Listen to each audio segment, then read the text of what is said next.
اللهم آت نفسي تقواها وزكيها أنت خير من زكاها أنت وليها ومولاها آمين. أما بعد. Alhamdulillah summa alhamdulillah. Ikhwatul iman, ikhwatu fiddin, a'azzakumullah wa uhibbukum fillah. Alhamdulillah kita berada dalam majlis ta'lim selepas daripada kita menunaikan salat fardu Jumaat. Alhamdulillah. Ikhwan, majlis ta'lim bermakna majlis kita memberikan ilmu dan penjelasan. Kata Imam Atha,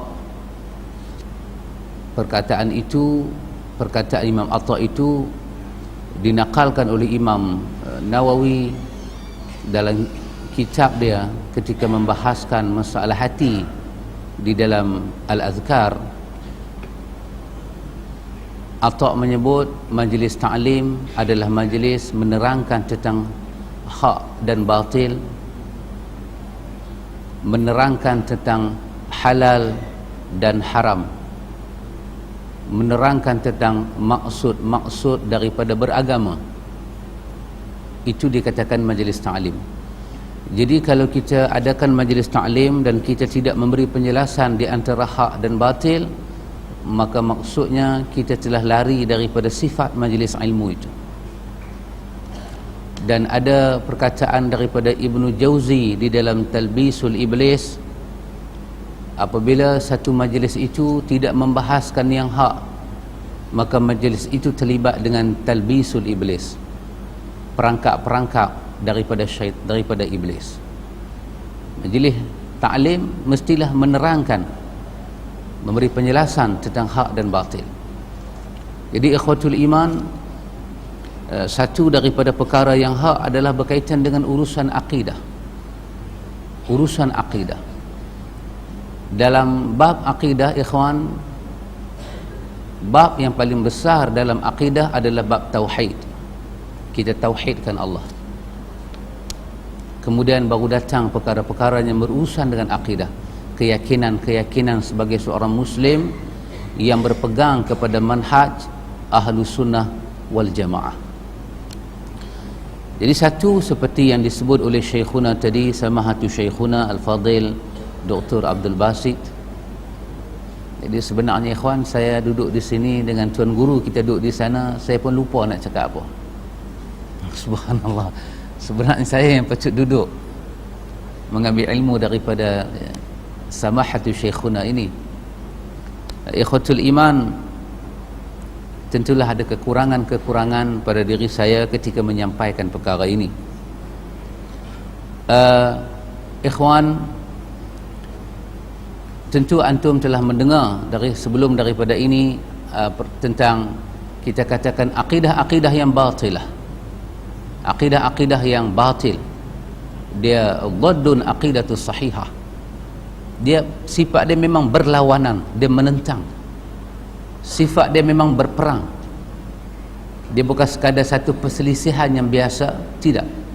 Akidah yang batilah dengan akidah yang sahihah, sifat dia dhaddun, dia berlawanan, memang dia berperang. Dia bukan sekadar perbezaan warna akidah, tetapi hakikat. Akidah membentuk syariah.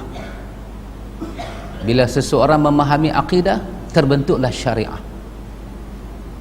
Maka apa yang dia faham tentang hari akhirat, apa dia faham tentang kematian, kesemuanya berpunca daripada apa yang dia faham daripada urusan akidah. Satu masa dahulu orang Melayu, saya tak masuklah, saya mamak. Orang Melayu lah, maknanya hampa lah. Orang Melayu ni satu masa dulu dia percaya kalau kita simpan orang mati, nanti orang mati tu balik ke rumah tengok anak cucu. Dia pernah percaya. Kenapa dia percaya lagu tu? Kerana dia dibawa kepada akidah yang salah. Daripada akidah tercipta syariat. Bila dia percaya malam Jumaat seminggu sekali nenek moyang yang mati itu balik ke rumah, maka terbinalah syariah yang batil. Dia asap kemian rumah dia bagi wangi-wangi, dihimpunkan keluarga dia. Kenapa tercipta syariat itu? Kerana akidah. Saja-saja orang Melayu nak kemiankan rumah dia, buang masa. Kata orang Perak, menghabiskan berah, buang masa. Tapi dia buat begitu kerana kepercayaan. Dia percaya. Maka itulah benarlah. Apabila ada akidah, ada keyakinan, terciptalah peraturan kehidupan. Demikian seorang Muslim. Kita percaya dengan akidah yang benar. Macam kita percaya hari Jumaat ini daripada sumber Rasulullah menyebut tentang mandi pada hari Jumaat. Orang yang datang awal pada hari Jumaat, apa kelebihan-kelebihan dia? Datang Jumaat tidak melangkah bahu-bahu kawan, tidak menyakiti kawan, apa kelebihan dia? Maka diberi kepada kita fadilat Jumaat ini dengan Jumaat yang akan datang, ditambah lagi 3 hari, 10 hari. Subhanallah, besar kelebihan itu. Maka kita pun datang Jumaat dengan menjaga. Kita masuk dalam masjid, tidak mengganggu orang, tidak melangkah pundak-pundak orang. Maka kesemua itu kita buat, kesemua itu terlahirlah peraturan kerana keyakinan. Keyakinan untuk mendapatkan janji itu, maka terciptalah peraturan. Maka akidah menciptakan peraturan. Peraturan ini dalam bahasa Arab kita panggil syariah. Peraturan-peraturan kehidupan. Jadi syariat tidak akan bertentangan dengan akidah. Tidak. Sekali-kali tidak. Jadi alhamdulillah ikhwatul iman, kita berada di atas akidah yang benar. Akidah Ahlus Sunnah wal Jamaah.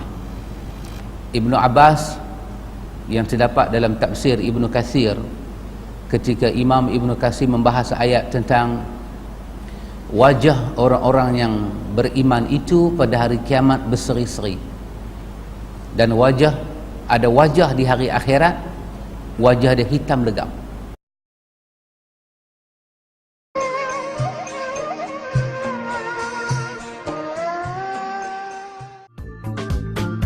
Brands should stand out from the crowd with individuality and clarity. They should be in dialogue with their surroundings, in print, online, and in mobile media. Brands should communicate holistically in order to leave an authentic impression on their target group and to inspire the world around them with responsibility and commitment. A creative corporate culture, credible messages, sustainable and innovative products, trustworthy services,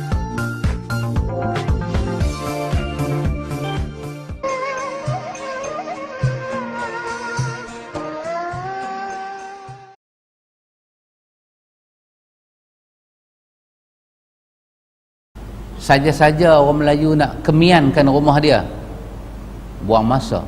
Kata orang Perak, menghabiskan berah, buang masa. Tapi dia buat begitu kerana kepercayaan. Dia percaya. Maka itulah benarlah. Apabila ada akidah, ada keyakinan, terciptalah peraturan kehidupan. Demikian seorang Muslim. Kita percaya dengan akidah yang benar. Macam kita percaya hari Jumaat ini daripada sumber Rasulullah menyebut tentang mandi pada hari Jumaat. Orang yang datang awal pada hari Jumaat, apa kelebihan-kelebihan dia? Datang Jumaat tidak melangkah bahu-bahu kawan, tidak menyakiti kawan, apa kelebihan dia? Maka diberi kepada kita fadilat Jumaat ini dengan Jumaat yang akan datang, ditambah lagi 3 hari, 10 hari. Subhanallah, besar kelebihan itu. Maka kita pun datang Jumaat dengan menjaga. Kita masuk dalam masjid, tidak mengganggu orang, tidak melangkah pundak-pundak orang. Maka kesemua itu kita buat, kesemua itu terlahirlah peraturan kerana keyakinan. Keyakinan untuk mendapatkan janji itu, maka terciptalah peraturan. Maka akidah menciptakan peraturan. peraturan ini dalam bahasa Arab kita panggil syariah, peraturan-peraturan kehidupan. Jadi syariat tidak akan bertentangan dengan akidah, tidak, sekali-kali tidak. Jadi alhamdulillah ikhwatul iman, kita berada di atas akidah yang benar, akidah Ahlus Sunnah wal Jamaah. Ibnu Abbas yang terdapat dalam tafsir Ibnu Katsir, ketika Imam Ibnu Katsir membahas ayat tentang wajah orang-orang yang beriman itu pada hari kiamat berseri-seri, dan ada wajah di hari akhirat, wajah dia hitam legam. Bila sampai ayat ini daripada surah Ali Imran, Ibnu Katsir mengambil apa yang disebut oleh Ibnu Abbas radhiyallahu anhuma. Kata Ibnu Abbas, orang yang berseri-seri wajahnya di hari kiamat, yang putih wajahnya di hari kiamat, Ibnu Abbas kata itulah Ahlus Sunnah wal Jamaah. Dan orang yang muka dia hitam legam dikatakan orang yang kufur kepada nikmat Allah. Kata Ibnu Abbas, itulah golongan-golongan firqah yang mereka itu berpecah daripada Ahlus Sunnah, termasuklah golongan-golongan yang banyak mengasaskan bid'ah-bid'ah di dalam ibadah ini. Imam Ibnu Katsir mengambil tafsiran Ibnu Abbas itu, dia simpan dalam kitab dia tafsir Ibnu Katsir.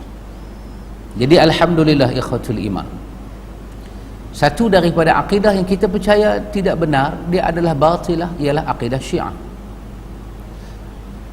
Kita mengambil tahu tentang Syiah ini bukan kerana kita bermusuh dengan Syiah, tidak, itu urusan dia. Tetapi kita mengadakan benteng dalam hidup ini. Kita wajar bila kita buat rumah, kita buat pagar. Mana boleh orang marah kita? Ini tanah saya dirikan rumah dan saya pagarkan. Tiba-tiba ada orang marah kita, kenapa kau buat pagar? Mana boleh marah? Kerana pagar itulah yang menyelamatkan kawasan. Dia punya hak kita dengan hak orang, supaya kita tak keluar daripada pagar dan orang lain tidak masuk menceroboh. Itu penting. Itu adalah hak kepada kehidupan dan alam ini. Bukan bermakna kita belajar ilmu berkenaan dengan perbandingan akidah ini antara sunnah dan Syiah, tujuan dia kita nak musuh dengan dia, tidak.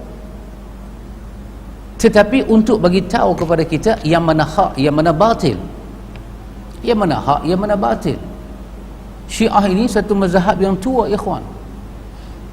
Telah lahirlah dia sezaman dengan Osman bin Affan, mencipta pembunuhan di kota Madinah. Terbunuhnya insan yang bernama Osman bin Affan itu menantu Rasulullah. Al-Hafiz Ibnu Katsir menyebut kisah ini dalam Bidayah wa Nihayah, bagaimana Osman itu terbunuh. Osman ini kita tahulah satu orang yang lembut, seorang yang hebat. Ibnu Katsir sebut dalam Bidayah wa Nihayah satu kisah yang menarik berkenaan dengan Osman. Osman ini, dia kehidupan dia, kata Ibnu Katsir, dia jarang pakai sirwal. What we say in Malay, ni lah seluar. Jarang pakai, dia selalu jubah dengan kain dia. Tapi Ibnu Katsir sebut, pada hari dia nak dibunuh, hati dia tergerak memakai seluar. Hati dia tergerak, dan hari itu dia puasa.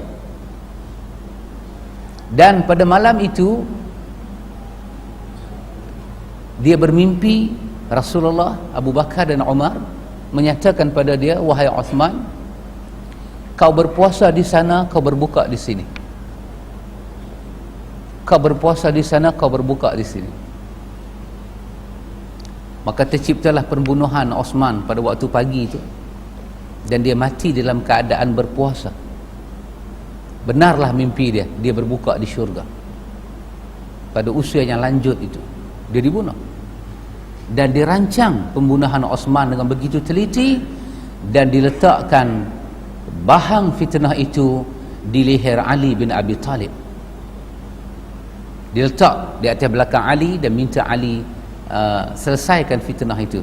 Begitu konspirasi, begitu dahsyat antara Osman dengan kita, ikhwan. Berapa kurun telah berlalu, Begitulah lamanya usia mazhab yang batil ini. Dia dah bersama dah dengan kita lama dah. Lebih-lebih kedatangan Islam ke tanah Melayu ini memang daripada sebelah pendakwah-pendakwah Syiah. Pasal itu dia punya amalan dengan kita banyak. Nanti kalau kita huraikan satu persatu amalan kita ini, budaya kita ini, memang bahasa sekarang dia kata sinonim, at par, saling tak tumpah dengan Syiah. Dan itu memerlukan masa untuk memberi penjelasan. Mungkin orang tak pernah dengar, kalau dia dengar dia pun dia terkejut, dia kata dia merepek apa ni. Itu memerlukan masa. Tapi itu bukan tajuk kita. Tajuk kita, saya kembali kepada tajuk yang diberi oleh Samatul Syekhuna ini, iaitu tajuk Syiah, bagaimana bahaya dia dengan sahabat Nabi. Ikhwan, ayat tadi dalam khutbah Syekhuna kita menyebut tentang pada hari Jumaat itu kita banyak berselawat kepada Rasulullah. Dan itu ikhwan kita mengambil daripada suratul Ahzab, daripada ayat 56. Di sini ada pelajaran. Allah Ta'ala menyebut, innallaha wa malaikatahu yusalluna 'alan nabi ya ayyuhalladzina amanu sallu 'alaihi wa sallimu taslima. Sesungguhnya Allah dan para malaikat berselawat ke atas Nabi. Wahai orang-orang yang beriman, berselawatlah kamu sekalian kepada Nabi. Di mana kita nak ambil ayat ini? Maka kita bertanya. Allah kata, ya ayyuhalladzina amanu, wahai orang yang beriman. Maka orang beriman yang awal diperintah berselawat kepada Nabi siapa? Ketika ayat itu turun, kita pun tak ada lagi. Mak kita dengan ayah kita pun belum kahwin lagi. Maka ayat itu turun, ya ayyuhalladzina amanu, wahai orang mukmin, selawat kepada Nabi. Maka orang mukmin yang pertama siapa yang berselawat kepada Nabi? Para sahabat. Para sahabat, mereka lah orang yang pertama. Ayat ini bukan turun daripada Allah kepada Jibril kepada Nabi, dan di hadapan Nabi itu kosong. Tidak, ada sahabat.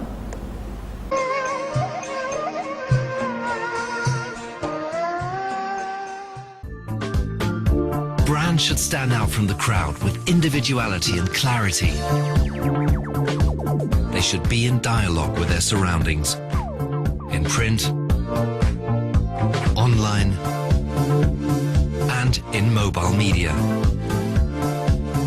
Brands should communicate holistically in order to leave an authentic impression on their target group and to inspire the world around them with responsibility and commitment. A creative corporate culture, credible messages, sustainable and innovative products,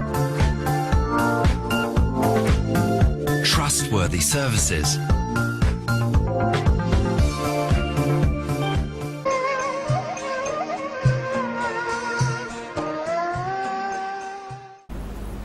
kedatangan Islam ke tanah Melayu ini memang daripada sebelah pendakwah-pendakwah Syiah. Pasal itu dia punya amalan dengan kita banyak. Nanti kalau kita huraikan satu persatu amalan kita ini, budaya kita ini, memang bahasa sekarang dia kata sinonim, at par, saling tak tumpah dengan Syiah. Dan itu memerlukan masa untuk memberi penjelasan. Mungkin orang tak pernah dengar, kalau dia dengar dia pun dia terkejut, dia kata dia merepek apa ni. Itu memerlukan masa. Tapi itu bukan tajuk kita. Tajuk kita, saya kembali kepada tajuk yang diberi oleh Samatul Syekhuna ini, iaitu tajuk Syiah, bagaimana bahaya dia dengan sahabat Nabi. Ikhwan, ayat tadi dalam khutbah Syekhuna kita menyebut tentang pada hari Jumaat itu kita banyak berselawat kepada Rasulullah. Dan itu ikhwan kita mengambil daripada suratul Ahzab, daripada ayat 56. Di sini ada pelajaran. Allah Ta'ala menyebut, innallaha wa malaikatahu yusalluna 'alan nabi ya ayyuhalladzina amanu sallu 'alaihi wa sallimu taslima. Sesungguhnya Allah dan para malaikat berselawat ke atas Nabi. Wahai orang-orang yang beriman, berselawatlah kamu sekalian kepada Nabi. Di mana kita nak ambil ayat ini? Maka kita bertanya. Allah kata, ya ayyuhalladzina amanu, wahai orang yang beriman. Maka orang beriman yang awal diperintah berselawat kepada Nabi siapa? Ketika ayat itu turun, kita pun tak ada lagi. Mak kita dengan ayah kita pun belum kahwin lagi. Maka ayat itu turun, ya ayyuhalladzina amanu, wahai orang mukmin, selawat kepada Nabi. Maka orang mukmin yang pertama siapa yang berselawat kepada Nabi? Para sahabat. Para sahabat, mereka lah orang yang pertama. Ayat ini bukan turun daripada Allah kepada Jibril, Jibril kepada Nabi, dan di hadapan Nabi itu kosong. Tidak, ada sahabat. Ada sahabat. Sahabat yang mendengar ayat itu. Maka karena itu sahabat bertanya, ya Rasulullah, kami tahu memberi salam pada kamu, tapi kami tak tahu nak selawat macam mana. Sahabat orang Arab pun tak tahu nak selawat. Ya. Maka Nabi pun terdiam dan menunggu sirah selawat itu daripada langit. Maka datanglah malaikat membawa perkataan macam kita selawatkan dalam salat pada tahiyat akhir itu, dan berbagai-bagai riwayat yang lain menyebut tentang selawat kepada Nabi, kepada isteri-isteri Nabi, keluarga Nabi. Artinya tanpa kita berkhilaf perkataan, la khilafa bainana, kita tidak ada khilaf pada menyatakan orang mukmin yang ada pada ayat ini adalah para sahabat. Ya ayyuhallazina amanu sallu alaihi wa sallimu taslima, wahai orang beriman, selawatlah kepada Nabi. Maka orang beriman yang pertama adalah para sahabat radhiyallahu anhu. Kita bercakap dalam urusan umat Muhammad ini, bagaimana orang beriman itu kita musuhi. Bagaimana perintah Allah pertama turun suruh selawat, sahabatlah selawat, dan sahabat bertanya bagaimana sirah selawat, bentuk selawat, bagaimana ungkapannya, bagaimana susunan bahasanya. Maka Allah meraihkan para sahabat, turun ayat ini. Allahu Akbar. Kemudian ikhwatul iman, Allah sebutkan di dalam ayat 57 dalam suratul Ahzab, Allah katakan, innal ladzina yu'zuna Allah wa rasulahu la'anahumullahu fid dunya wal akhirah wa a'adda lahum 'adzaban muhina wal ladzina yu'zuna al mu'minina wal mu'minat bighairi maktasabu faqad ihtamalu buhtanan wa ithman mubina. Ini ayat 57 dan 58 daripada Al-Ahzab. Allah katakan, sesungguhnya orang-orang yang menyakiti Allah dan Rasul. Kita tengok bahasa dia. Sesungguhnya orang-orang yang menyakiti Allah dan Rasul, la'anahumullahu fid dunya wal akhirah, Allah laknat orang-orang yang menyakiti Allah dan Rasul dunia dan akhirat. Allah laknat. Wa a'adda lahum 'adzaban muhina, dan Allah janji untuk mereka itu azab yang sangat menghinakan mereka. Dan walladzina yu'dzuna almu'minina walmu'minat, dan orang-orang yang menyakiti laki-laki yang beriman dan perempuan yang beriman, bighairi maktasabu, mereka disakiti di atas perkara apa yang mereka dituduh dan mereka tidak melakukan. Maka orang yang menuduh itu telah menyakiti laki-laki beriman dan perempuan yang beriman, maka dia telah melakukan satu pembohongan yang besar, dan dia menanggung dosa yang sangat terang dan jelas yang nyata. Di sini ada pelajaran akidah. Apa dia, ikhwan? Orang-orang yang menyakiti Allah dan Rasul, bagaimana Allah itu kita sakiti? Allah bukan makhluk. Bagaimana Allah itu kita sakiti? Kita mengaji dalam ilmu akidah kan, ada perkataan wala dan bara. Mencintai apa yang dicintai oleh Allah dan membenci apa yang dibenci oleh Allah. Bagaimana kita menyakiti Allah? Kita menyakiti Allah apabila kita membuat apa yang Allah Ta'ala benci, dan kita membenci apa benda yang Allah Ta'ala cintai. Allah hantar Rasul dan Allah berfirman, Allah kata, qul abillahi wa ayatihi wa rasulihi kuntum tastahzi'un qad kafartum ba'da imanikum. Katakanlah, adakah dengan Allah, dengan Rasul utusannya dan dengan ayat Allah kamu bermain-main? Nanti kamu menjadi kafir walaupun kamu telah beriman. Kamu jadi kafir sesudah beriman.